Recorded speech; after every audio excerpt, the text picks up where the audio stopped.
Assalamualaikum warahmatullahi wabarakatuh. Innal hamdalillah nahmaduhu wa nusalli wa nusallim ala rasulil karim wa ala alihi wa sahbihi ajma'in. Subhanaka la ilma lana illa ma 'allamtana innaka antal alimul hakim. La haula wa la quwwata illa billahil aliyil azim. Amma ba'du.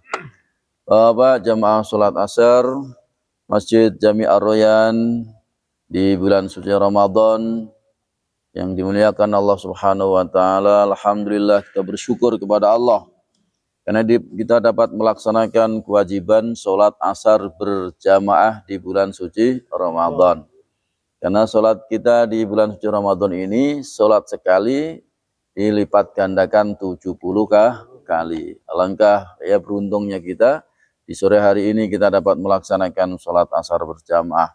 Mudah-mudahan sholat asar kita dan ibadah puasa kita diterima oleh Allah Subhanahu wa ta'ala. Kisah yang ke-10 diceritakan, Waqi' rahmatullah alaih menceritakan kisah ini. Aku mempunyai dua orang teman. Seorang dari Bani Hashim dan seorang lagi bukan dari Bani Hashim. Dan kami sangat akrab bagaikan tiga sekawan yang tak terpisahkan. Nah, kalau ini teman akrab ya. Ketika Idul Fitri tiba, ini, aku mengalami kesusahan. Istriku berkata kepadaku, kita dapat bersabar menghadapi berbagai keadaan. Tetapi aku tidak tahan mendengar tangisan anak-anakku. Orang kan kalau lebaran tuh bajunya baru. Ya. Ini beli baju untuk anaknya nggak bisa. Hatiku sangat hancur menyaksikan mereka berpakaian sangat buruk. Pakaian-pakaian udah biasa. Sementara anak-anak tangga mendapatkan pakaian-pakaian baru dan barang-barang bagus untuk Idul Fitri. Wah, ternyata tangganya ini ada dapat dari orang-orang yang agriya. Ya.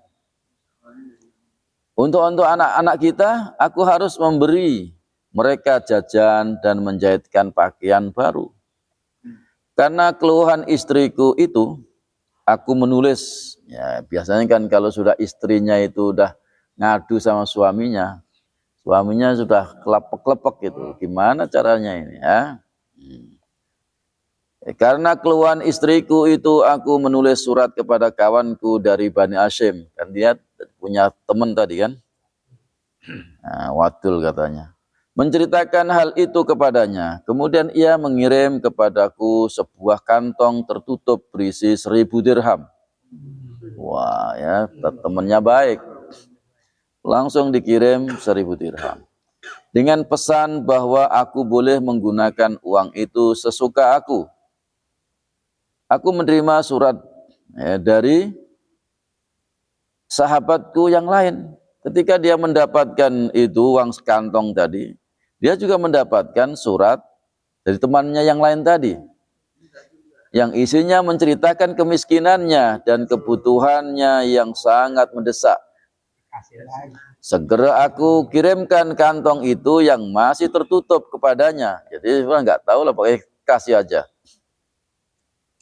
Dan karena merasa malu, ya, harus pulang nggak dengan tangan kosong, aku tinggal di masjid selama 2 hari. Nanti pulang-pulang tanya istrinya nanti, ya minimal kan lumayan 2 hari di masjid lah. Kan di masjid kan ada buka bersama, ada sahur bersama.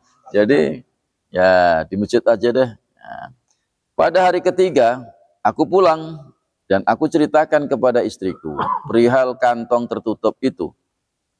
Aku diberi teman saya, tapi aku kasihkan teman saya lagi, karena teman saya juga dia dalam kondisinya miskin, membutuhkan banget. Nah ya, aku terkejut, karena istriku sama sekali tidak mengeluh. Kan biasanya kalau, kenapa kamu kasih nih, kan begitu kan? Orang udah kita juga susah, udah dapat ya dari temen malah dikasih orang lain, kasih temennya lagi. Kita juga butuh, biasanya begitu. Ini dilihat istrinya ini tenang-tenang aja, sama sekali tidak mengeluh. Bahkan ia menghargai perbuatanku itu. Ya, di masjid 2 hari nggak pulang-pulang. Ia mengatakan bahwa aku telah bersikap sangat baik terhadap sahabatku. Jadi ya gimana lagi, sahabatku kan sudah begitu ya, udah kental lah. Jadi kalau ada apa-apa, itulah kalau persahabatan yang sudah sehati, sudah cocok, ibadahnya cocok, temennya ya. Sehingga ketika dia dalam kesulitan, ketika nggak tega itu, akhirnya apa, dikasih lah. Ya. Kemudian ketika kami sedang duduk berbincang-bincang, sahabatku dari Bani Hasyim datang dengan kantong yang sama yang pernah dikirimkan kepadaku 3 hari yang lalu. Ia berkata, ceritakan kepadaku tentang kantong ini. Bagaimana kantong ini bisa kembali kepadaku? Padahal itu tak kasih. Ya. Maka ku jelaskan kepadanya bahwa aku telah mengirim kantong itu kepada sahabat yang satunya. Tidak lama setelah aku menerimanya, ia berkata, ketika aku menerima suratmu, aku tidak memiliki apa-apa kecuali kantong ini dan isinya. Kemudian kukirimkan kepadamu, lalu aku menulis surat kepada sahabat kita yang bukan Bani Hasyim itu untuk meminta bantuannya. Aku terkejut ketika mengirimkan kepadaku kantong yang masih tertutup yang pernah aku kirimkan kepadamu. Aku ingin mengetahui bagaimana tas ini bisa sampai kepadanya. Ya, oleh karena itu aku datang kepadamu. Akhirnya kami berikan 100 dirham kepada istriku dan membagikan sisanya sama rata di antara kami bertiga. Akhirnya apa, dikasihkan istrinya ya 100 dirham dan sisanya dibagi-bagi 3 tadi teman-temannya tadi. Nah, entah bagaimana ya Khalifah Maimun Rasyid mengetahui kejadian ini lalu memanggilku ke istana. Kuceritakan seluruh kisah itu kepadanya, lalu beliau menghadiahi kami 7.000 dirham. 6.000 dirham kami bagi bertiga dan 1.000 dirham untuk istriku. Nah, ya, jangan kasih istrinya semua, habislah. Ya. Bisa 6.000 langsung kasih. Kadang-kadang kita itu terlalu baik sama istrinya. Ini ya Bu, ya.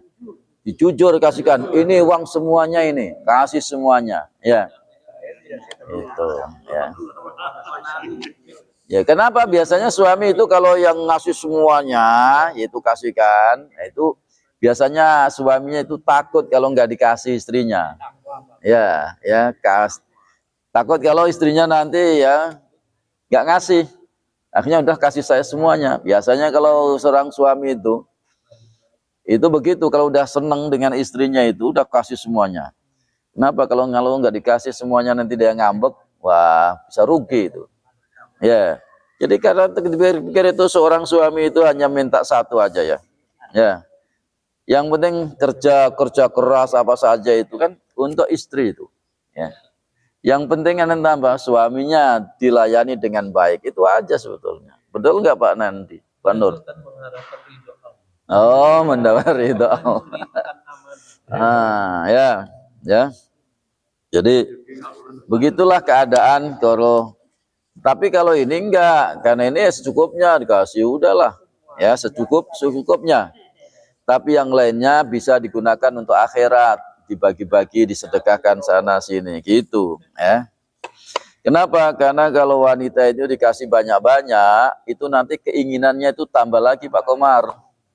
Yang tadinya sudah beli baju harganya 300.000, dikasih uang yang banyak, akhirnya dia ganti lagi, cari baju yang lebih mahal lagi. Nah ya, itu. Tapi itu ya untuk membahagiakan, membahagiakan istri. Betul Pak ya? Nah, betul lah ya.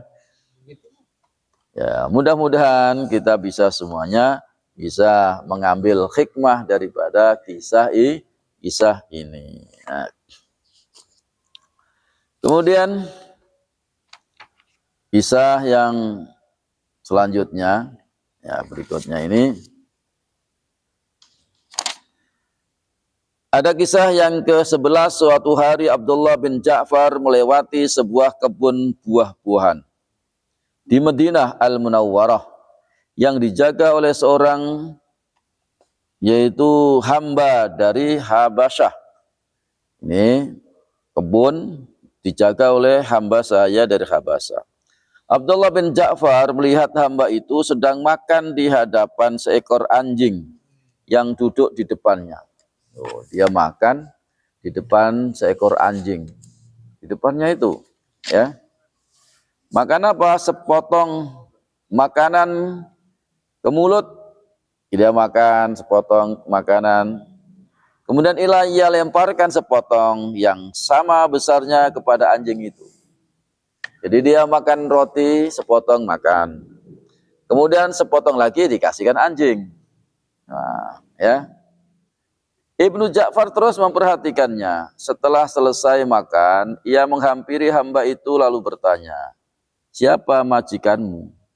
Hamba itu menjawab bahwa pemiliknya adalah keluarga Utsman radhiyallahu anhu. Ja'far berkata, "Saya melihat kamu berbuat aneh." "Apa?" kata si hamba itu. Kata Ja'far, "Setiap potongan makanan yang kamu makan, lalu kamu memberikan sepotong lainnya kepada anjingmu." Hamba itu berkata, "Anjing ini telah menemani saya bertahun-tahun, maka saya harus memberikan bagian yang adil dari makanan saya." Dia kan suruh tunggu kebun. Jadi ketika dia dikasih makan, bagi dua. Karena anjingnya juga ikut kerja. Nah, ya. Masya Allah ya. Ada enggak orang zaman sekarang? Ja'far berkata, seekor anjing dapat diberi makanan yang lebih rendah mutunya. Itu kan bisa dikasih yang lainnya. Ya. Hamba itu berkata, pembantunya tadi, orang tunggu kebun itu berkata, "Saya malu di hadapan Allah." Saya malu di hadapan Allah. Saya makan, sementara itu salah satu makhluknya memandang saya dengan pandangan lapar. Masa saya makan, ya padahal dia ada anjing nungguin, ya. Kalau kita sih kucing, ya. Kita makan ada kucing nungguin, ya. Kasih tulang lagi. Nah, ini kasih tulang. Ya. Ini kucing nungguin, ya Allah kasih tulangnya. Ya. Ya, tapi ingat, kucing itu diem, kita lengah sedikit, habis dia. Kenapa? Tapi ngasih tulang sih, kata kucing, mau pelit amat ngasih tulang. Awas nanti kalau kamu lengah, langsung diambil, kabur. Ya, ya. Kemudian setelah peristiwa itu, Abdullah bin Ja'far menemui keluarga Utsman yang punya kebun tadi dan berkata, "Aku datang untuk memohon kebaikan kalian." Mereka bertanya, "Beritahu kami kebaikan apa itu?" Ia menjawab, "Juallah kebun kalian itu kepadaku." Oh, disuruh jual. Juallah. Mereka berkata, "Kami akan sangat senang jika dapat menghadiahkan kebun itu kepadamu. Terimalah kebun itu sebagai hadiah." Tuh kan, suruh jual malah kasih hadiahkan. Ya. Kenapa? Karena kan Ja'far itu dengan Utsman. Ja'far itu kan anaknya Abu Thalib, saudaranya Sayyidina Ali. Lah Utsman itu juga masih satu keluarga, artinya Utsman itu mantunya Nabi. Ya. Akhirnya apa? Ini juru jual, tapi malah dikasih. Kira-kira ada enggak nih orang yang mau jual rumah? "Pak, jualah rumah saya." "Udahlah, enggak usah, Ustaz, kasih aja." Ya. Ya kasih aja, Masya Allah. Itu langka sekarang. Ya, ya, ya. Jadi apa kata mereka? "Kami akan sangat senang jika dapat menghadiahkan kebun itu kepadamu. Terimalah kebun itu sebagai hadiah.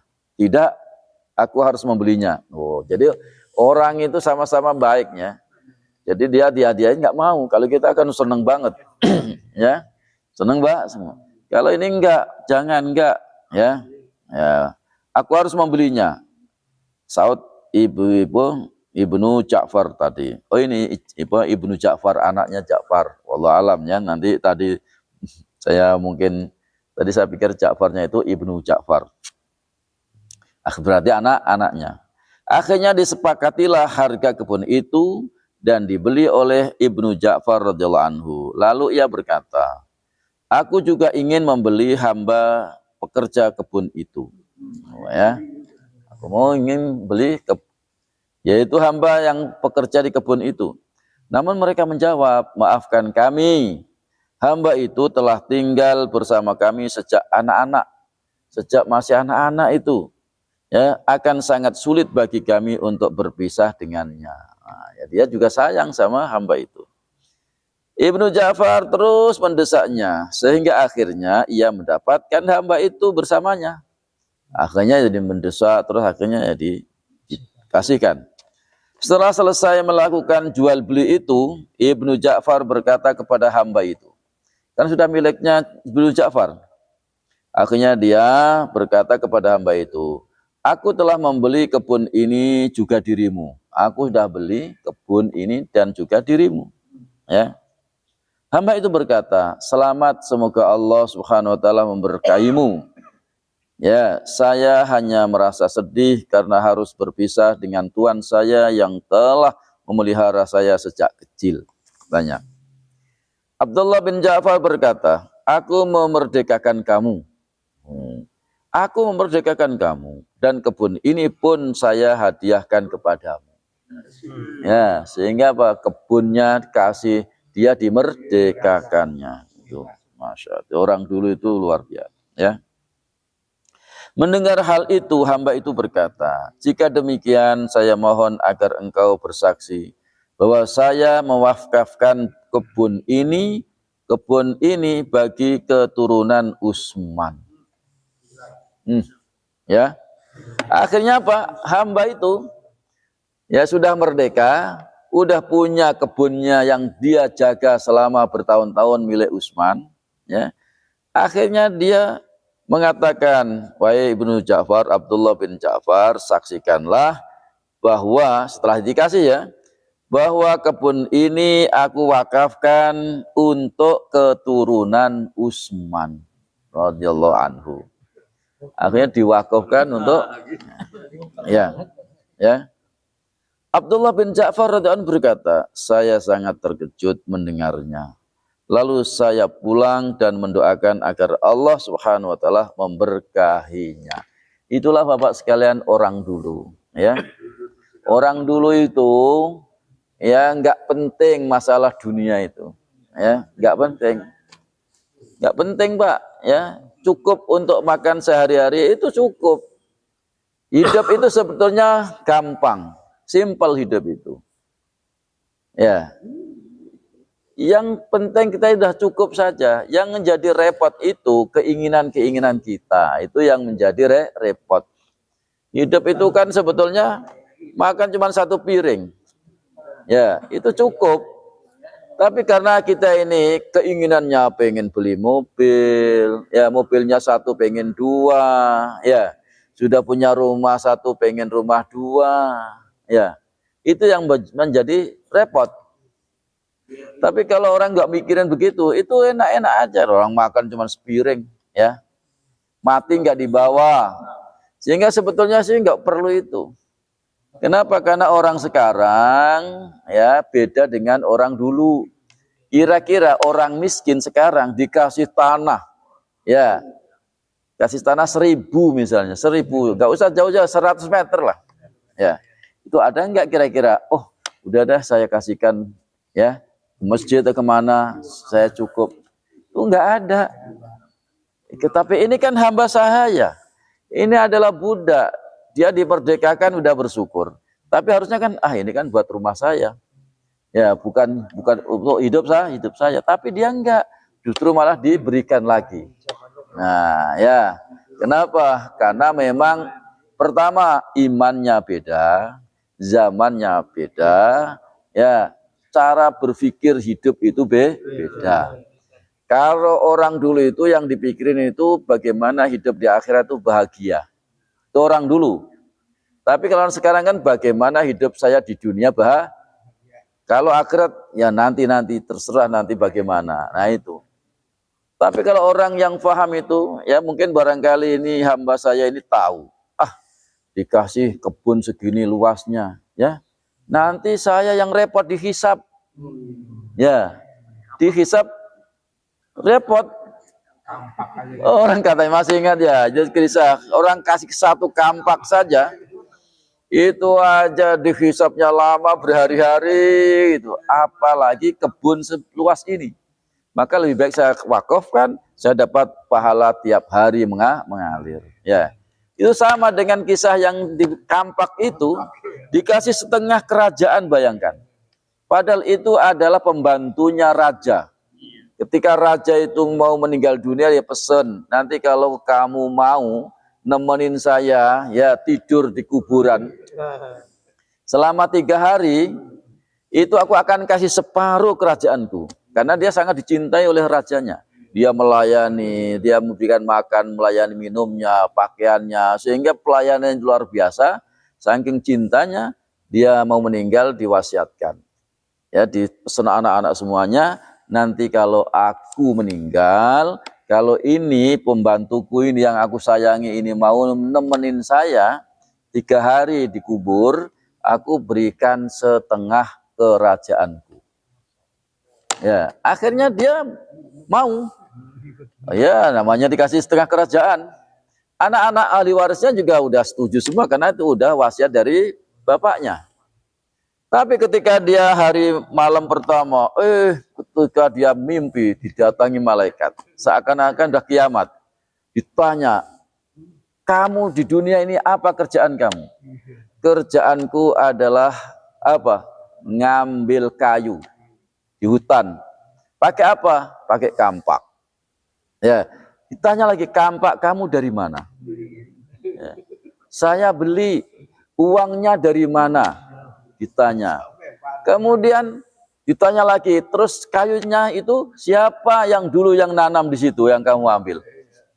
Kemudian kamu jual, hasilnya untuk apa? Nah, ditanya terus. Akhirnya apa? Dia pusing. Bangun. Akhirnya sudah besok malam kedua mimpinya sama, ditanya kampak lagi. Kemudian dia bangun malam ketiga, kan 3 hari. Tambah nemen, dituanya tambah rumit lagi masalah kampak 1. Akhirnya apa? Dia sudah selesai 3 hari udah lulus, kemudian pulang ke ahli warisnya raja. Orang-orang pada senang ya. Selamatlah kamu dapat setengah kerajaan, kamu dapat harta yang melimpah ruah. Tapi apa kata orang tadi ya? Saya sekarang jangankan itu setengah kerajaan. Saya udah menyaksikan, saya nemenin raja mimpi, ditanya malaikat 3 hari berturut-turut mengenai satu kampak yang saya beli. Itu satu kampak aja dituanya aja lama, bagaimana kalau setengah kerajaannya? Udahlah, saya nggak mau. Saya nggak mau. Akhirnya apa? Akhirnya dia betul-betul paham tentang kehidupan akhirat. Itu ya, itu kalau orang dulu. Orang sekarang ya beda ya. Orang sekarang nggak takut dihisap ya, malah korupsinya tambah banyak lagi ya. Padahal korupsi itu kan uang haram. Itu sebetulnya memang nggak ada hisap. Orang uang haram itu nggak dihisap. Yang dihisap itu yang halal, yang halal itu yang dihisap. Tapi kalau uang yang haram itu nggak ada hisap, ya. Tapi langsung dilemparkan ke neraka. Itu untuk apa dihisap, ya? Nah itu perlu didengar tuh orang-orang yang berani-berani itu, ya. Orang-orang yang pada korupsi karena uang-uang haram, ya itu nggak usah dihisap. Langsung masuk kubur, langsung dikecek malaikat, langsung dia dihajar malaikat. Nggak usah pakai ditanya-tanya, ya. Nah inilah Bapak sekalian, mudah-mudahan kita ini ya belajar keyakinan akhirat, kehidupan akhirat. Maksudnya agar kita ini hati-hati di hidup di dunia ini kan hanya sebentar, 60-70 tahun. Ya. Untuk apa? Untuk kita sama-sama bagaimana hidup di dunia yang sebentar ini selamat di akhirat yang kekal selama-lamanya. Kenapa kalau kita hidup di dunia sebentar, kemudian kita mengikuti hawa nafsu kita, keinginan-keinginan kita yang tidak benar. Kalau keinginan yang benar sih nggak apa-apa. Keinginan-keinginan yang nggak dibenarkan agama, kemudian kita terjang, itu kita akan menderita sendiri. Tapi kalau kita menderita, susah-susah dalam mentaati perintah Allah. Susah, nggak apa-apa, sebentar aja kok cuma 60-70 tahun. Apalagi yang bapak-bapak ini umurnya sudah di atas 60 tahun. Ya, ya itu Masya Allah, Pak Dedi itu udah 70 berapa? 76. Jangan harapkan untuk Ramadan akan datang lagi hidup. Ya. Jadi umur-umur yang kita sekarang udah 70, 80 itu jangan mengharapkan Ramadan depan nanti bisa hidup. Udah, makanya sekarang sungguh-sungguh. Sekarang sungguh-sungguh ya. Jadi kesempatan terakhir. Kalau udah kesempatan terakhir itu udah habisin waktunya untuk taat, habisin waktunya untuk ibadah, habisin hartanya untuk ke akhirat. Itu semuanya. Kenapa? Karena kita mau ke akhirat, bukan mau ke dunia. Kita udah di dunia. Jadi kita pulang ke akhirat itu sudah bawa dunia kita, bawa ke surga, mana ke akhirat semuanya. Ya, ibadah kita bawa ke akhirat semuanya. Bacaan Quran, zikir, jamaah, taklim, bawa ke akhirat semuanya. Ya, dan jangan lupa hartanya juga dibawa ke akhirat. Karena yang paling pertama ditanya di kuburan itu hartanya. Ditanya, kamu kesini bawa apa? Apa kata mayit itu? Ya Rob, kembalikan ke dunia, aku akan ngambil harta saya lagi. Ya, saya tinggal di dunia ini banyak banget. Ya, oh coba, baru beli mobil, baru beli rumah, baru beli tanah, baru ini. Belum sempat saya bawa ke akhirat. Nah, ya, pengen kembali ke dunia, ngambil semua. Tapi mana ada kalau orang di dalam kubur kemudian balik lagi. Sekampung ini takut semuanya. Loh, ini orang sudah dikubur, rame-rame, kemudian nggak lama kemudian dia balik lagi. Ikut ngaji lagi lah. Ya, orang pada takut semua ya. Takut, makanya nggak ada ya kematian itu sekali. Kalau udah mati nggak bakalan ke dunia lah, ketemu lagi. Ya mudah-mudahan kita ini bisa berpikir tentang kehidupan di akhirat yang kekal selama-lamanya. Hidup di dunia sementara. Kalau kita sukses di dunia, akan sukses selama-lamanya. Kalau kita gagal di dunia, maka akan gagal untuk selama-lamanya. Wallahu a'lam bishawab. Marhaban ya Syekh. Marhaban syarasiyami. Marhaban ya syahr Ramadan. Marhaban syahral qiyami. Marhaban ya syahr Ramadan. Marhaban syahras siyami. Marhaban ya syahr Ramadan. Marhaban syahral qiyami. Kita tutup dengan doa ifrat majelis. Subhanallah bihamdihi, subhanallah bihamdika, asyhadu an la ilaha illa anta astaghfiruka wa atubu ilaik. Assalamualaikum warahmatullahi wabarakatuh.